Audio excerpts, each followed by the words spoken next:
नमस्ते भारत, मैं गोपिका श्री और आप सभी का स्वागत है सरस मेला पंजाब से। देखिए, जब भी मेले की बात आती है ना, तो हमारे दिमाग में बहुत सारे थॉट्स आते हैं कि हमें कहीं जाना है, घूमना है, फिरना है, खाना है, पीना और वापस एंजॉय करके घर आ जाना है। लेकिन जिस सरस मेले की बात मैं कर रही हूँ, ये सरस मेला हमारे इंडियन कल्चर को प्रमोट तो करता ही है, हमारे यहाँ के क्राफ्ट को, फूड को, डिफरेंट स्टेट के कल्चर को प्रेजेंट तो करता ही है, साथ ही साथ वीमेन एम्पावरमेंट की बात करता है। आज सरस मेले में हमारा 5वां दिन और आज सरस मेले की थीम है बेटी बचाओ बेटी पढ़ाओ। देखिए, आज हमारे भारतीय कल्चर में जब हमारे शास्त्रों की बात करेंगे तो शास्त्रों में भी, भारतीय शास्त्र में भी हमेशा से वीमेन एम्पावरमेंट की बात कही गई है। लेकिन आज जो गवर्नमेंट का ये प्रोजेक्ट है, जो इनिशिएटिव है सरस आजीविका, वो भी वीमेन एम्पावरमेंट की बात करता है, उनकी फ्रीडम की बात करता है, उनके अधिकारों की बात करता है। तो आज है बॉटल कॉम्पिटिशन्स प्रोग्राम, जिसमें सारे के सारे बहुत सारे पार्टिसिपेंट आए हैं और जिन्होंने पार्टिसिपेट किया है इस प्रोग्राम के अंदर। तो मैं कुछ जानना चाहूँगी उनके आर्ट के बारे में। आपका शुभ नाम? सोनजीत कौर। सोनजीत कौर। तो आप अपनी क्राफ्ट के बारे में कुछ बताइए मुझे कि ये जो आप ये बेटी बचाओ बेटी पढ़ाओ जो कॉन्सेप्ट है, आपको लगता है कि सही में इस प्रकार की जो इनिशिएटिव है, जो मेले है सरस मेले, ये भी प्रमोट कर रहे हैं इसको, और ग्राउंड लेवल पे ये कितना सार्थक हो रहा है? ਬਿਲਕੁਲ। ਪਹਿਲੇ ਦੇ ਜਿਹੜੀਆਂ ਪੇਂਟਿੰਗਸ ਜਦੋਂ ਮੇਲਿਆਂ ਦੇ ਵਿੱਚ ਬਣਦੀਆਂ ਨੇ ਤਾਂ ਇੱਕ ਐਕਚੁਅਲ ਆਰਟ ਬਣ ਜਾਂਦੀਆਂ ਹੈ ਨਾ, ਪੋਸਚਰ ਦਾ ਰੂਪ ਨਹੀਂ ਹੈਗਾ। ਤੇ ਬੜਾ ਸੋਹਣਾ ਇਹਨਾਂ ਨੇ ਕਨਸੈਪਟ ਚੱਕਿਆ ਕਿ ਬੋਟਲ ਦੇ ਉੱਤੇ ਡਰਾ ਕਰਨਾ ਹੈਗਾ ਹੈ ਨਾ। ਤੇ ਸਾਰਿਆਂ ਤੋਂ ਪਹਿਲਾਂ ਤਾਂ ਲੇਡੀ ਹੋਣ ਦੇ ਨਾਤੇ ਦੇਖੋ ਮੈਂ ਇੱਕੋ ਹੀ ਗੱਲ ਕਹੂੰਗੀ ਕਿ ਇਹਦੇ ਵਿੱਚ ਨਾ ਜੈਂਟਸ ਦਾ ਕੋਈ ਰੋਲ ਹੀ ਹੈ ਨਹੀਂ। ਜੇ ਇੱਕ ਔਰਤ ਹੈ, ਜੇ ਸਿਰਫ ਉਹੀ ਕਹਿਦ ਲੈ ਲੇ ਵੀ ਮੈਂ ਆਪਣੀ ਬੇਟੀ ਨੂੰ ਬਚਾਉਣਾ, ਤੇ ਜਿਹੜੀਆਂ ਦੂਸਰੀਆਂ ਸਾਡੇ ਵਰਗੀਆਂ ਔਰਤਾਂ ਉਹਦੇ ਵਿੱਚ ਖੜੀਆਂ ਹੋ ਜਾਣ, ਉਹਦੇ ਸਾਥ ਦੇ ਵਿੱਚ ਹੈ ਨਾ ਖੜੀਆਂ ਹੋ ਜਾਣ, ਤਾਂ ਹੋ ਨਹੀਂ ਸਕਦਾ ਕਿ ਜਿਹੜੀ ਕੋਈ ਧੀ ਹੈਗੀ ਉਹ ਕੁੱਖ 'ਚ ਮਰੇ। ਪੋਸੀਬਿਲਿਟੀ ਨਹੀਂ ਹੈ। ਤੇ ਦੂਸਰਾ ਹੈਗਾ, ਜਿਹੜੀਆਂ ਘਰਾਂ ਦੀਆਂ ਰੌਣਕਾਂ ਹੁੰਦੀਆਂ ਨੇ ਉਹ ਧੀਆਂ ਦੇ ਨਾਲ ਹੀ ਹੁੰਦੀਆਂ। ਸਭ ਤੋਂ ਵੱਡੀ ਗੱਲ ਹੈ ਕਿ ਇਹ ਪਰਮਾਤਮਾ ਦੀ ਇੱਕ ਦਾਤ ਹੈ। ਸਹੀ ਬਾਤ। ਤੇ ਜਿਹੜਾ ਬੰਦਾ ਦਾਤ ਨੂੰ ਠੁਕਰਾਉਂਦਾ ਉਹ ਰੱਬ ਨੂੰ ਬਿਲਕੁਲ ਨਹੀਂ ਮੰਨਦਾ। ਕੁਦਰਤ ਦੇ ਨਾਲ ਪਿਆਰ ਕਰੀਏ, ਜਿਹੜੀ ਚੀਜ਼ ਪੈਦਾ ਹੁੰਦੀ ਆ ਉਹਦੇ ਨਾਲ ਪਿਆਰ ਕਰੀਏ। ਤੇ ਬਾਕੀ हम दो हमारे दो, चाहे बेटियां दो ने चाहे एक है, बहुत रौनकां ने। ते ਇਹਦੇ ਵਿੱਚ ਜਿਹੜਾ ਕਨਸੈਪਟ ਹੈਗਾ, ਇਹ ਧੀ ਇੱਥੇ ਬੈਠੀ ਹੈ, ਇੱਕ ਛੋਟੀ ਬੇਟੀ, ਤੇ ਉਹ ਆਪਣੀਆਂ ਸੋਚਾਂ ਦੇ ਵਿੱਚ ਹੈਗੀ ਆ, ਆਪਦੀਆਂ ਫੀਲਿੰਗਸ ਦੇ ਵਿੱਚ ਹੈ। ਉਹ ਦੇਖੋ, ਉਹਨੇ ਵੀ ਆਪਦੇ ਪੇਟ ਤੇ ਹੱਥ ਰੱਖਿਆ, ਮਤਲਬ ਉਸ ਫੀਲ ਤੋਂ ਉਹ ਇਹਨਾਂ ਚੀਜ਼ਾਂ ਨੂੰ ਸੋਚਦੀ ਹੈ। ਇੱਥੇ ਹੈਗਾ ਕਿ ਕੁੜੀਆਂ ਚਿੜੀਆਂ ਹੁੰਦੀਆਂ। सही, बहुत अच्छा इन्होंने बोला है। ਹੁੰਦਾ ਸਾਰਾ। देखिए, मेरे हाथ में भी आप देख सकते हैं सारे पार्टिसिपेंट जो है उन्होंने बेटी बचाओ पर ही अपनी आर्ट, अपना जो हुनर है वो दिखाया है। और इसलिए भी ज़रूरी है कि देखो, मैं भी ये मानती हूँ कि हमारे समाज की दशा और दिशा दोनों को बदलने के लिए जो हमेशा से ही विमेन हमेशा से आगे आई, और आज भी सोसाइटी में, चाहे वो घर संभालने की बात हो, चाहे बिज़नेस की बात हो। और आज तो हम बात करते हैं तो बहुत सारी एंटरप्रेन्योरशिप में भी आप देखेंगे कि बिज़नेस वूमन को खड़ा करने के लिए एज ए बिज़नेस वूमन में भी अलग अलग समाज के जितने भी अलग अलग सेक्टर है उसमें भी है ना, सारे के सारे विमेंस है, उनका बहुत ज़्यादा कॉन्ट्रीब्यूशंस रहा है। तो मैं जानना चाहती हूँ कि एक्चुअल में जो आप पार्टिसिपेट किए हैं आज, उसकी थीम तो है बेटी बचाओ बेटी पढ़ाओ। तो आपके जीवन में आपको क्या लगता है कि कितने संघर्ष है और आपकी लाइफ में कितने फ्रीडम्स है, कितने अधिकार है, और हमारी सोसाइटी में और किस प्रकार के ऐसे मेले आयोजन होने चाहिए जिसका इम्पैक्ट जो हमारे सोसाइटी में आए, और साथ में साथ हमारे आने वाली जनरेशन्स को भी इसके बारे में पता चले, और जो उनके अधिकारों के लिए भी हम लोग खड़े हुए। क्योंकि आज भी हमारी सोसाइटी में आप देखेंगे बहुत सारे ऐसी इंसिडेंट होते हैं और हो रहे हैं। तो उनके लिए आप गवर्नमेंट को क्या कहना चाहेंगे? आप बताइए। मैम, सबसे पहले तो आप सबका धन्यवाद कि आप सब यहाँ पे आए हैं, और इस थीम को जो हमारी लुधियाना के सरस मेला में इसको रखा गया है। और इसके लिए मैं ये 2 शब्द ये ज़रूर साथ में कहूँगी कि बेटी पढ़ाओ और बेटी बचाओ, ये दोनों, देखिए, जो औरत है ना वो आधा संसार है और आधा आसमान अभी उसको मिला नहीं है। वो उसको ज़रूरी है अभी मिलना। काफ़ी हद तक हम आगे बढ़ पाए हैं, दुनिया के या लोगों के विचारों को बदल पाए हैं, लेकिन अभी कसर बाकी है। हमें अभी सशक्त भारत के लिए महिलाओं को आगे लाना है, बेटियों को पढ़ाना है। बेटी बचेगी तो पढ़ेगी। हम बेटी बचाओ पे पहले ध्यान दें, फिर बेटी पढ़ाओ तो अपने आप है। क्योंकि बेटियां अब सशक्त हो गई हैं, समझदार, माएँ भी समझदार हो गई हैं।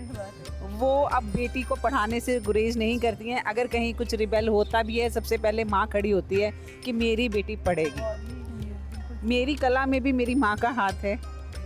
बचपन से स्कूल जाने से पहले ही उन्होंने मुझे पढ़ाना शुरू कर दिया था। जब मैंने पहले दिन स्कूल में कदम रखा था ना, तो स्कूल वाले कहते थे कि ये कितनी क्लास पढ़ के आई है। तो अगर कोई घर में गेस्ट भी आता था तो वो कहते थे कि इसको सबसे पहले कैसे आता है, स्कूल डाल दिया क्या। मेरी मम्मा को इतना शौक था, पेंटिंग भी उन्होंने मुझे घर से ही सिखाई है। मेरी अगर पूरी कला अगर देखेंगे तो वो मेरी माँ की देन है। मेरी माँ ने मेरा साथ दिया है तो मैं आगे बढ़ पाई हूँ। इसलिए मैं भारत की हर नारी को ये कहूँगी, हर माँ को ये कहूँगी, अपनी बेटी को बचाना तो आप जानती हैं, बेटी को पढ़ाना भी शुरू कीजिए। Thank you so much. इन्होंने बहुत अच्छी बात की। आपका नाम? पुनीत जी ने बहुत अच्छी बात की है कि देखिए एक माँ होकर आज ये अपनी आने वाली पीढ़ी को तो प्रमोट कर ही रही है, लेकिन उनका उद्देश्य यही है कि सर्वप्रथम है जो हमारे संस्कार है, हमारे भारतीय संस्कार है, उनसे आप अवगत कराइए। क्या हमारे कल्चर के बारे में उनको बताइए, हमारे शास्त्र के बारे में बताइए, और साथ ही साथ उन्हें आत्मरक्षा के बारे में बताइए कि कैसे वो अपने समाज में आगे सर्वाइव कर सके और हमारे समाज में बल्कि हमारे कल्चर को नेशनल नहीं बल्कि इंटरनेशनल लेवल पे रिप्रेजेंट कर सके। तो इसी थीम पे आज इस मेले का आयोजन किया गया है। दूसरी बात मैं ये कहना चाहूँगी कि बेटी बचाओ बेटी पढ़ाओ जो कॉन्सेप्ट है उसके अलावा साथ ही साथ आपने जो पंजाब में कैसी स्थिति है, मतलब मैं उसके बारे में कुछ जानना चाहूँगी। पंजाब में देखिए, अगर हम पुराने टाइम पे पेन बात करें चाहिए, पेन तो खत्म हो गया अपना, बेटियों को ਇਹਦੇ ਨਾਲ शेरनियां ਚੱਲਣਾ कहा नहीं, जाता है। मार्कर ना चलना, हम शेरनियां हैं। मार्कर पतले वाला और मार्कर, गुरु जी की फौज में मार्कर तो मैंने जब चलना नहीं समाज पहले। में बहुत सारी दहशत का टाइम था, मुगलों के एक साथ ही सीगा, लड़ाइयाँ वो थी, तो हल्का जा तो चलता पंजाब होवे की शायद, बेटियों ने इतनी पूरा सी। साथ दिया है। वो घोड़े पे सवार होके सिर पे पगड़ी बांध नहीं, के लिखे नहीं जाना। कृपान और तलवार हाथ में लेके लड़ी हैं। रानी लक्ष्मीबाई भी हमारी उदाहरण है। और हमारी पंजाब की बेटियों में तो मार्कर तुसी माता किसी को गुजरी पूछो, को मैं भी। देखिए, और है ना, तो वो सब साथ लड़ी हैं और उन्होंने अपने संतानों को भी आगे परवरिश में गवाह है।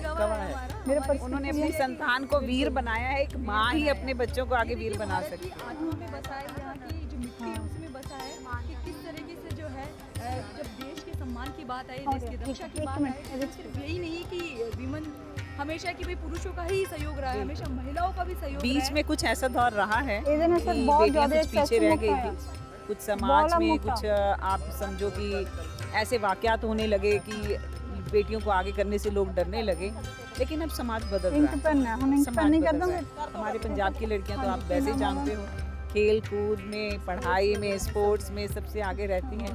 हॉकी टीम में आधी से ज़्यादा टीम हमारी पंजाब की रहती है। तो अब हमारी बेटियां आगे बढ़ रही हैं, आगे आसमान अपने हिस्से यूँ कह सकते हैं कि भारत अब बदल रहा है। भारत बदल रहा है और भारत बहुत जल्दी बदल रहा है, जल्दी तेजी से बदल रहा है। बहुत अच्छा इन्होंने कहा है कि भारत बदल रहा है और हमें भी ज़रूर इनके लिए हमारे कॉन्ट्रीब्यूशंस देखिए। आत्मनिर्भर भारत में हमारा जो कॉन्ट्रीब्यूशन है वो तभी सक्सेस होगा जब हम act locally and think globally concept पे हम काम करें और इसका जो मैसेज हम डोर टू डोर स्प्रेड करें। और आज हमारे यहाँ पे भी और सारे बच्चों के बारे में पूछना चाहूँगी, आपकी नज़र में क्या है ये कॉन्सेप्ट? आप 2 लाइन में इसको बताइए। मेरे ख्याल से बेटी बचाना इस दुनिया का सबसे बड़ा और अच्छा काम है। और हमारा जो ये सारस फेस्टिवल है, हमारे जो डीसी सर है उन्होंने पूरा ये थीम बेटी बचाओ बेटी पढ़ाओ पे किया है। हमारे और भी कॉम्पिटिशन्स होने वाले हैं आगे, वो सारे बेटी बचाओ बेटी पढ़ाओ के थीम पर है। तो ये सब इसलिए किया है ताकि हम प्रमोट कर सके बेटियों को और उनके शक्तियों को, जो वो ताकि वो ऊंचाइयों को छू सके। तो देखिए पंजाब इंडियन गवर्नमेंट का सपोर्ट तो रहा ही है सरस फेस्टिवल के साथ साथ सेल्फ हेल्प ग्रुप को प्रमोट करना, विमेन एम्पावरमेंट पे बात करना, साथ ही देश के जितने भी आर्टिशंस हैं उनको एक ऐसा मंच प्रोवाइड करवाना जहां अपने वो आर्ट को प्रदर्शित कर सके, अपने हुनर को दिखा सकते हैं। और सरस ही एकमात्र ऐसा मेला, मैं आपको इसलिए बोल रही हूँ बार बार, मैं हमेशा ये इसलिए कहती हूँ आप लोगों को कि एक साथ अगर इंडिया को आपको कहीं देखना है, वहाँ के क्राफ्ट को, वहाँ के कल्चर को, वहाँ के फूड को अगर एक जगह इंजॉय करना है, तो मुझे लगता है कि सरस एक ऐसा प्लेटफॉर्म है जहाँ सभी को होना चाहिए। तो आत्मनिर्भर बढ़ते हुए भारत में आप एक कदम मॉल की ओर ना जाकर सरस में आइए और हमारे स्वदेशी उत्पादों को अपनाइए और एक कंट्रीब्यूशन और एक नई शुरुआत आप जरूर करिएगा। और साथ ही साथ मैं पंजाब गवर्नमेंट को भी बहुत बहुत धन्यवाद करना चाहती हूँ, यहाँ के डीसी सर को भी, हिमांशु जैन, अमरजीत जी, जीवनदीप जी और सारे के सारे स्टाफ एंड जितने भी पार्टिसिपेट करने आए उन सभी को मैं बहुत बहुत ज़्यादा थैंक यू कहना चाहूँगी, क्योंकि इस प्रकार की एक्टिविटीज़ में इन्वॉल्व होना और उसको पूरा करना ये बहुत बड़ी बात है। और बहुत अच्छा लगा, इस तरीके से आगे भी जितनी भी एक्टिविटीज़ होगी उनमें हम साथ में बने रहेंगे। तो एक बार मेरे साथ बोलेंगे आप, जय बोले सोनिहाल जी, जय हिंद, जय भारत। Thank you.